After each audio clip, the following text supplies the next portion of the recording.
Gbagbo et de Soro. Ouassena.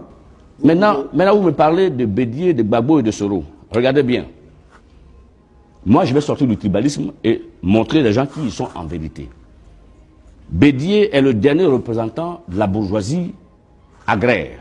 La bourgeoisie agraire, c'est le PDCRDA. C'est cette bourgeoisie agraire qui était en alliance dans les années 30 avec la bourgeoisie européenne qui s'est constituée en 1944, le 10 juillet, en un syndicat autonome africain. Donc, le syndicat agricole africain, c'est le syndicat agricole africain qui est devenu en 1946 le PDCRDA. Donc, les héritiers du PDCRDA, ce sont les dépositaires des intérêts de la bourgeoisie agraire.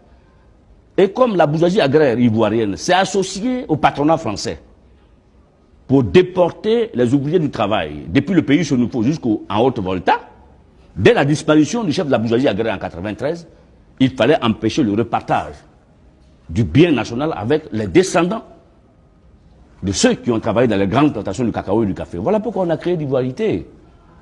Pour enflammer le petit peuple en lui faisant croire qu'en réalité, la dernière génération des ouvriers du travail qui sont nés en Côte d'Ivoire veulent s'approprier de la Côte d'Ivoire au détriment du petit peuple ivoirien. Mais au fond, qui est l'ennemi?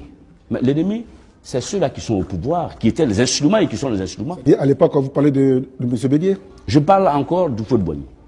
Quand je considère... Moi, je voudrais qu'on recentre le débat sur M. Bédié, M.